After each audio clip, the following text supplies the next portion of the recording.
अब रुक करते हैं सुपरफास्ट 100 की। टोक्यो ओलंपिक में भारत ने जीता दूसरा मेडल। बैडमिंटन में पीवी सिंधु को मिला ब्रॉन्ज मेडल। चीन की खिलाड़ी को दी मात। बहुचर्चित सागर धनखड़ पहलवान हत्याकांड में पुलिस ने तैयार की चार्जशीट। हत्याकांड का मुख्य आरोपी अंतर्राष्ट्रीय पहलवान सुशील कुमार। सोमवार को कोर्ट में चार्जशीट दाखिल करेगी दिल्ली पुलिस। कोरोना महामारी की तीसरी लहर के खतरे के बीच देश में वैक्सीन की कमी है, जिसको लेकर विपक्ष मोदी सरकार पर लगातार हमलावर है। कांग्रेस नेता राहुल गांधी ने ट्वीट कर कहा कि जुलाई का महीना चला गया है लेकिन वैक्सीन की कमी नहीं गई। बीते 24 घंटे में देश में कोरोना के 41,831 नए मामले सामने आए हैं। इसके साथ ही एक दिन में 541 लोगों की जान कोरोना की वजह से गई है। राहत की बात यह है कि इलाज के बाद एक दिन में 39,258 लोगों ने कोरोना को मात दी। फिलहाल देश में 4,08,920 एक्टिव मरीजों का इलाज जारी है। प्रदेश में बीते 24 घंटे में कोरोना के 29 नए मामले सामने आए हैं, जबकि कोरोना से 2 लोगों की जान गई है। एक दिन में हरियाणा में 27 मरीजों ने कोरोना को मात दी। सरकारी आंकड़ों के मुताबिक फतेहाबाद में 7, गुरुग्राम में और करनाल में 4-4 नए मामले सामने आए हैं। रोहतक, यमुनानगर, झज्जर में 2-2 नए मामले दर्ज किए गए हैं। इसके साथ ही सोनीपत, पंचकुला, अंबाला और कुरुक्षेत्र में 1-1 नए मामले सामने आए। प्रदेश में 11 जिलों में कोरोना का एक भी नया मरीज सामने नहीं आया है। इसके अलावा प्रदेश में कोरोना रिकवरी रेट 98.66% पहुंच चुकी है। फतेहाबाद में फिर कोरोना का खतरा बढ़ने लगा है। यहां 4 नए मामले सामने आए हैं, जिनमें जाखल के 3 और टोहाना के 1 मरीज शामिल है। हरियाणा सरकार ने प्रदेश में लॉकडाउन को 1 हफ्ते के लिए और बढ़ाने का फैसला किया है। सरकार की ओर से जारी आदेश में महामारी अलर्ट सुरक्षित हरियाणा की अवधि को 9 अगस्त सुबह 5 बजे तक के लिए बढ़ा दिया गया है। हरियाणा के मुख्य सचिव विजयवर्धन ने सभी जिला उपायुक्तों और हरियाणा पुलिस महानिदेशक को लॉकडाउन बढ़ाने का आदेश जारी किया है। मानसूनी बारिश ने देश के कई हिस्सों में तबाही मचा दी है। दिल्ली एनसीआर में जारी बारिश की वजह से लोगों को काफी परेशानियों का सामना करना पड़ रहा है। मौसम विभाग के मुताबिक देश में अलग अलग हिस्सों में भारी बारिश का दौर आने वाले कुछ दिनों तक जारी रहेगा। उधर मध्य प्रदेश और राजस्थान में भी बारिश का रेड अलर्ट जारी किया गया है। मध्य प्रदेश के पूर्वी हिस्सों में भारी से बहुत भारी बारिश की संभावना है। पहाड़ी इलाकों में लगातार हो रही बारिश के बाद सिरसा से गुजरने वाली घग्गर नदी का जलस्तर बढ़ गया है। सिरसा में घग्गर नदी इस समय उफान पर चल रही है। घग्गर नदी की तलहटी पर किसानों की फसलें जलमग्न हो गई है। सिरसा के गांव खैरका के पास घग्गर नदी के बढ़ते जलस्तर से ग्रामीणों की परेशानी बढ़ गई है। सिरसा की घग्गर नदी में फिलहाल 33,500 क्यूसेक पानी पहुंच गया है। घग्गर नदी का पानी आसपास के गांवों के खेतों में भी पहुंच गया है और लोगों को सिरसा में बाढ़ जैसे हालात दिखाई दे रहे हैं। हालांकि जिला प्रशासन ने बाढ़ से बचाव के लिए इंतजाम करने का दावा किया है। ग्रामीणों की ओर से अपने स्तर पर ट्रैक्टर ट्रॉलियों की मदद से मिट्टी डालने का काम किया जा रहा है। होडल में हुई बारिश ने प्रशासन के दावे की पोल खोलकर रख दी है। बारिश होने से क्षेत्र में जलभराव हो गया है, जिससे लोगों को आने जाने में परेशानी का सामना करना पड़ रहा है। जिसे लेकर लोगों ने बताया कि कागजी रिकॉर्ड में पानी निकासी की व्यवस्था पर परिषद द्वारा करोड़ों रुपए खर्च किए जा चुके हैं, लेकिन स्थिति ज्यों की त्यों बनी हुई है। वहीं लोगों की शिकायत के बाद भी किसी भी अधिकारी ने शहर का दौरा तक नहीं किया। ग्रामीणों का कहना है कि अगर सरकार अच्छी तरह से जांच कराए तो नगर परिषद के चेयरमैन और अधिकारियों का बहुत बड़ा घोटाला सामने आएगा। हरियाणा सरकार ने बिजली उपभोक्ताओं को बड़ा तोहफा दिया है। राज्य सरकार ने बिजली की दरों में कमी की है। राज्य सरकार ने 55 लाख बिजली उपभोक्ताओं को राहत देते हुए बिजली की दरों में 37 पैसे प्रति यूनिट की कमी कर दी है। मनोहर सरकार ने राज्य में बिजली की दरों में कमी करने का ऐलान करते हुए 37 पैसे प्रति यूनिट बिजली के दामों में कमी की है। 1 अगस्त से बीजेपी ने तिरंगा यात्रा की शुरुआत कर दी है। इस तिरंगा यात्रा की शुरुआत लोहारू हलके के बहल कस्बा से हुई। यह यात्रा हजारों की संख्या में तिरंगा लेकर ट्रैक्टरों के साथ शुरू की गई।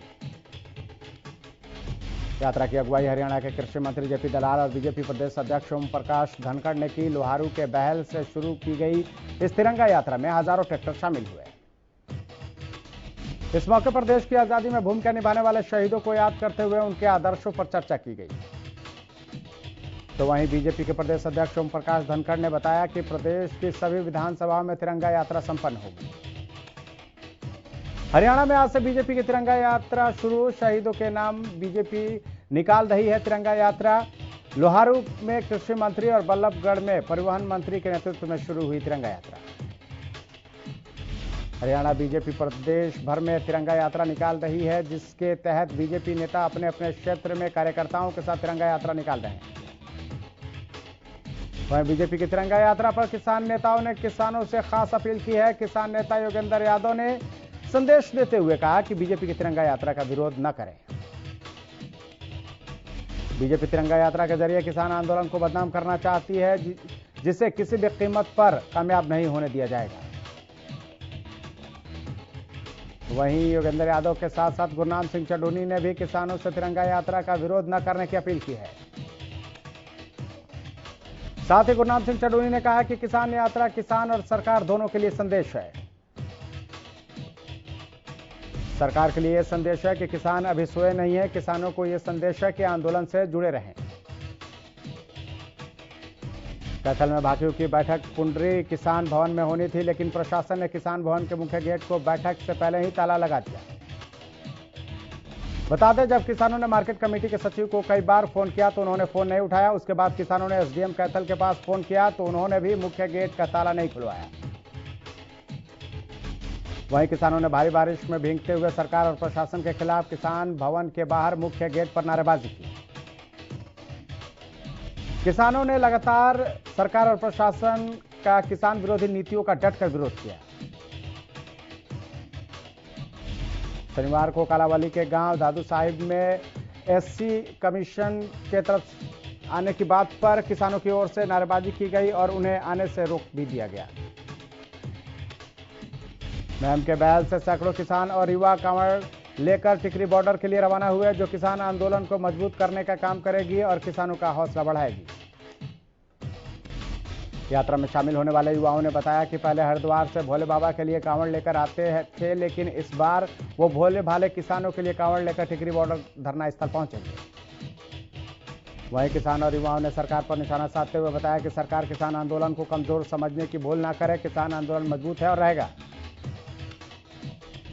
वहीं किसानों का कहना है कि जब तक तीनों काले कानून सरकार वापस नहीं लेती, तब तक किसान आंदोलन मजबूती के साथ चलता रहेगा।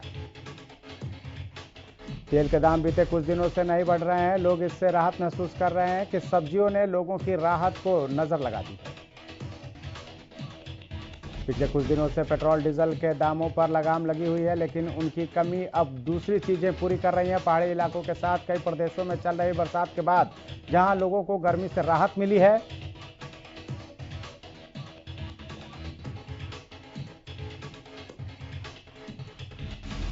वहीं बरसात की वजह से प्रदेश में सब्जियों के दाम महंगे हो गए हैं। सब्जी के बढ़ते दामों से आम आदमी काफी परेशान नजर आ रहा है। करनाल की मंडी और बाजारों में प्याज लोगों के आंसू निकाल रहा है, तो टमाटर लाल होकर तिलमिला रहा है। सब्जी लेने पहुंचे लोगों का कहना है कि बढ़ती महंगाई ने पूरा बजट बिगाड़ कर रख दिया है। सब्जी भी इतनी महंगी हो गई है कि दाम दोगुने हो चुके हैं। तो वहीं बाजार में सब्जी लेने पहुंची एक और महिला ने बताया कि कोरोना की वजह से पहले ही नौकरियां खत्म हो चुकी हैं, कमाई नहीं है, अब सब्जियों पर महंगाई बढ़ती जा रही है। दुकानदारों से पूछा गया कि वे इतनी महंगी सब्जियां क्यों बेच रहे हैं, तो वे अपनी अलग अलग परेशानी बताने लगे। दुकानदारों का कहना है कि वे करें भी तो क्या करें, बारिश की वजह से किसानों की उगाई सब्जियां पानी में डूब चुकी हैं। रादौर के गांव कंड्रोली में रविवार को महिलाओं ने गांव के बाहर बने शराब के ठेके पर ताला जड़ दिया और जमकर नारेबाजी की। महिलाओं ने कहा कि गांव के बाहर चलने वाले शराब के ठेके को नहीं चलने देंगे। इस दौरान महिलाओं और ठेके के कारिंदों के बीच जमकर बहस हुई। प्रदर्शन कर रही महिलाओं ने बताया कि गांव के बाहर जहां शराब का ठेका है वहां धार्मिक स्थल भी है। ऐसे में महिलाओं को वहां से निकलने में भी परेशानी हो रही है। यहां पर ठेका खुलने से गांव का माहौल खराब हो रहा है। पलवल बस स्टैंड के पास कुछ लोगों द्वारा 3 दुकानों पर जेसीबी चलवाकर धराशायी करवा दिया गया। 3-4 गाड़ियों में सवार बदमाश शनिवार रात उनकी दुकानों पर 3 जेसीबी मशीन के साथ पहुंचे और दुकानों को जेसीबी से तोड़ दिया। इसकी सूचना तुरंत डायल 112 पर दी गई थी, लेकिन इतनी देर में बदमाश इन दुकानों को पूरी तरह से धराशायी कर चुके थे। पीड़ित दुकानदार के मुताबिक बदमाश हथियारों से लैस थे और गाड़ियों में सवार थे। इस तोड़फोड़ में दुकानों में रखा लाखों का सामान चकनाचूर हो गया। वहीं पुलिस ने मामला दर्ज कर जांच शुरू कर दी है। फरीदाबाद में चल रहे देह व्यापार का पुलिस ने भंडाफोड़ किया है। फरीदाबाद के नीलम बाटा रोड पर स्थित श्री बालाजी होटल में इस घिनौने काम को अंजाम दिया जा रहा था।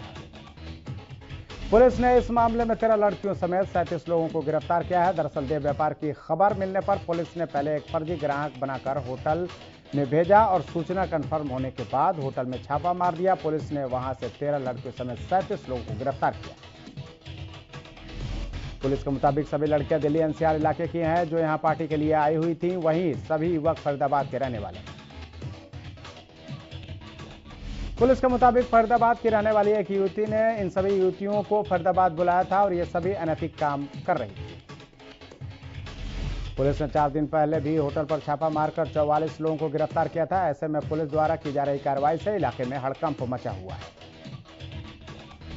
बल्लभगढ़ के आयो होटल के कमरे में एक 24 साल की युवती का शव मिला है। युवती ने कमरा किराए पर लिया हुआ था। उसी कमरे में उसने खुद को फांसी लगा ली थी।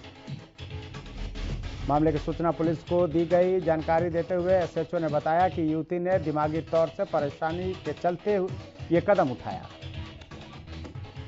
जबकि मृतका के परिजनों का कहना है कि वो शादी को लेकर परेशान थी। यही वजह है कि मानसिक अवसाद में आकर उसने ये कदम उठाया, जिस पर पुलिस ने मामला दर्ज कर लिया है। करनाल के उचानी गांव में हॉर्टिकल्चर विभाग की तरफ से खोदे गए गड्ढे में डूबने से 2 बच्चों की मौत हो गई। मृतक बच्चे मौसेरे भाई थे। परिजनों ने बच्चों की मौत के लिए हॉर्टिकल्चर विभाग को दोषी ठहराया है। दोनों बच्चे मामा के घर छुट्टियां बिताने के लिए आए हुए थे। फिलहाल शवों को पोस्टमार्टम के लिए भिजवा दिया गया है। विभाग की तरफ से एक गड्ढा खोदा गया था, जिसके बाद पास गांव के बच्चे खेल रहे थे। 2 बच्चे अपने मामा के घर आए हुए थे, वो भी वहां खेल रहे थे और बारिश की वजह से उसमें पानी भरा हुआ था। सोनीपत के खरखौदा में बदमाशों के हौसले बुलंद हो चुके हैं और दिन दहाड़े वारदातों को अंजाम दे रहे हैं। खरखौदा के आरती सुनील पर बदमाशों ने गोलियां चला दी। इस दौरान कुछ ग्रामीणों ने इस वारदात को देख लिया और जोर शोर से शोर मचाया तो आरोपी मौके से फरार हो गए। घायल आरती को स्थानीय लोगों ने उठाकर खरखौदा के सामुदायिक स्वास्थ्य केंद्र में दाखिल कराया, जहां से प्राथमिक उपचार के बाद रोहतक पीजीआई रेफर कर दिया। फिलहाल पुलिस आरोपियों की तलाश में जुटी हुई है। कुरुक्षेत्र पुलिस ने ऑनलाइन ठगी करने वाले गिरोह के 2 शातिर आरोपियों को गिरफ्तार किया है। आपको बता दें, साइबर अपराध अन्वेषण शाखा कुरुक्षेत्र ने ऑनलाइन ठगी करने वाले गिरोह के 2 शातिर आरोपी संजीव कुमार रावत और अजरुद्दीन अंसारी को गिरफ्तार किया है।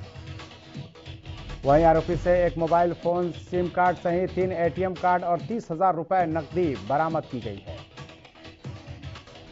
वहीं आरोपियों को कोर्ट ने 8 दिन के पुलिस रिमांड पर भेजा है। जांच में पता चला है कि आरोपियों ने इंटरनेट पर कस्टमर केयर का फर्जी नंबर भी अपलोड किया हुआ था।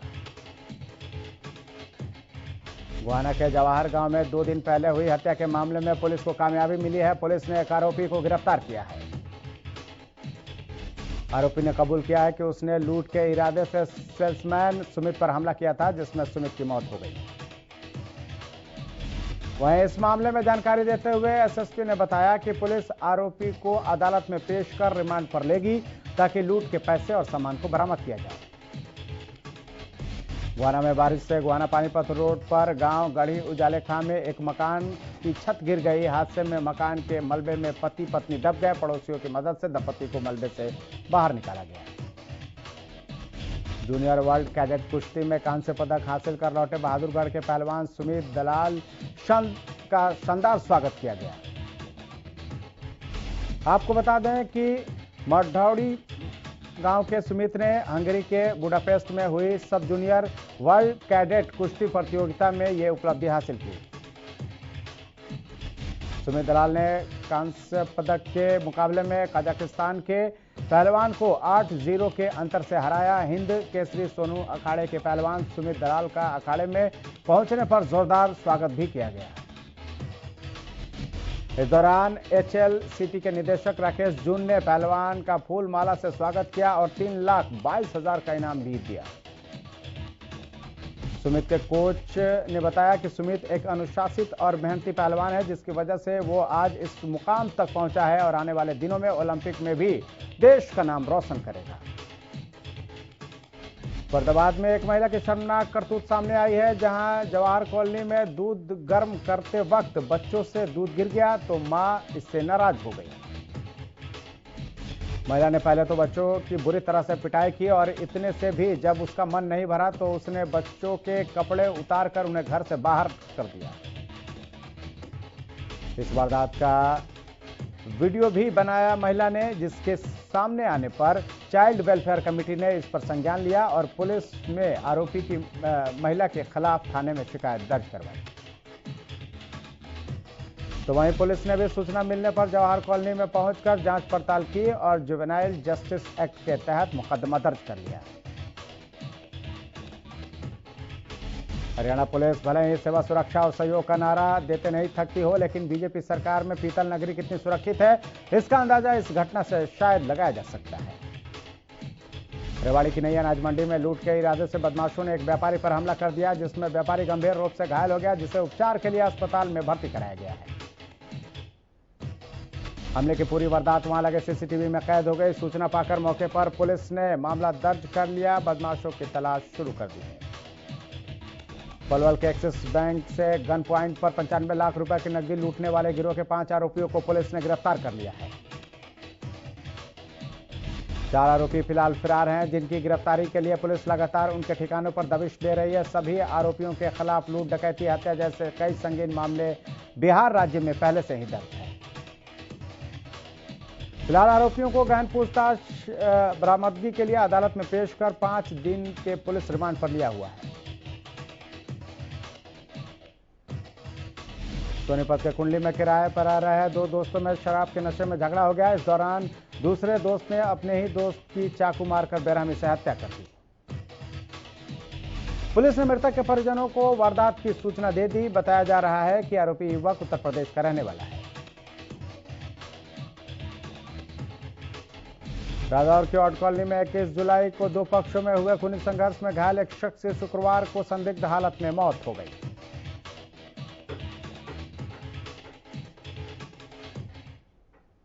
फिलहाल इतना ही, लेकिन अब देखते रहिए हरियाणा न्यूज।